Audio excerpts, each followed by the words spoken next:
There's a few views of God, although, well, I mean, there's a lot of views of God because he's who he is. Only, well, there's two that I'm going to focus on. The one is he's compassionate, he's loving, he cares about who he created. And the other is he's the villain of the story, he's the antagonist to mankind. He's there to say, don't do this or I'll burn you with hellfire. And, well, the wrath of God. There's this question of who is God really? And some say he's compassionate, and some say he's ruthless. And how do you determine who God is, and how do those things fit into the bigger picture? To understand that God hates evil. He hates it. The fear of the Lord is to hate evil, and the Lord hates pride, arrogancy, the froward way, which, I mean, like, there's a ways like the froward speaking mouth, that sort of thing. Look up the word froward if you don't know what that means, because I would have to look it up right now to elaborate. Yeah, these 6 things the Lord hates and 7 are an abomination to him. There's a verse on that, and in 1 John, it goes into how God is love and God is light. There's no darkness in him. And if there's no darkness in him, then he can't be the villain. He may be the antagonist to some, but he'll never be the villain. He'll always be who he is. And when you look through the Old Testament in particular, and even some of the things Jesus did, if you don't understand the thing about cut off your right hand, then you take it literal.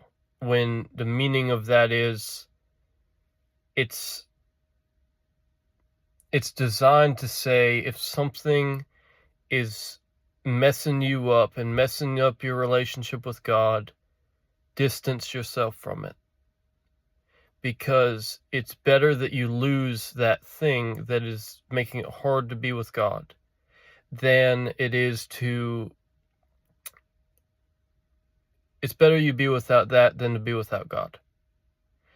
And it's the fundamental thing, that without God, you're not going to do well. It doesn't matter who you have. It doesn't matter what you have. Without God, you are not going to do well. And with God, you will do well. And this isn't because, I mean, it could be looked at, well, that's a cruel system. No, it's because that is the nature of things. Every good and perfect thing comes from God. Every good and perfect thing is with God. Without God, nothing is good. Nothing is perfect. All you're left with is damnation. And because God is love, he gives us a choice.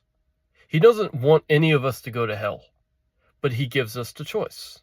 So we can either choose heaven, which requires accepting Christ as who he says he is, or you can choose hell, which is the rejection of Christ.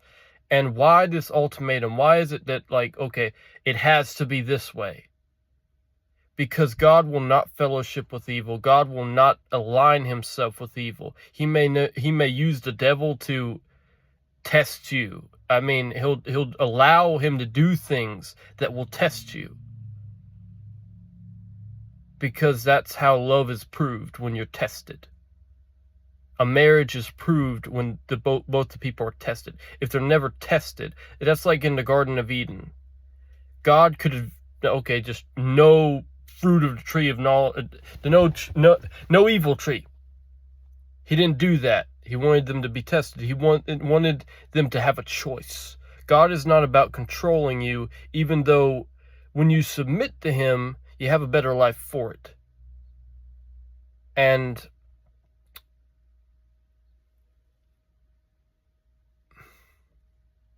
Well, it's that thing. Do you view God as the villain, or do you view God as the compassionate Father? Do you view him as abusive, or do you view him as in the light? As someone who, I mean, that's like, a preacher once said, God will use you and then he'll abuse you. And I heard this from another preacher, but the principle remains. God will not use you. God will not abuse you. There's a reason people go to jail for that. There's a reason people go to prison for that. God is not like that. God is not there to hurt you. God loves you, even though it doesn't always look like it. And it doesn't look like it because we don't understand all the things that are going on around us. It's not that God is the villain, it's that we don't comprehend who he is until we take the time to figure it out. And if you leave it at the narrow view of, well, God did this or God did that, then you're missing out on all the good. And once you start realizing the good of God, you realize that he never did anything evil, and that everything that he did do that looks questionable, it was by a love motive. The only thing he hates is evil. And we can choose to do evil, although we will never truly be evil. And because of that, God will always love us, only he'll honor our decision if we don't love him back, and that means hell. Because in heaven, you're going to find God. And if you hate God, if you don't love him, you're not going to be happy in heaven.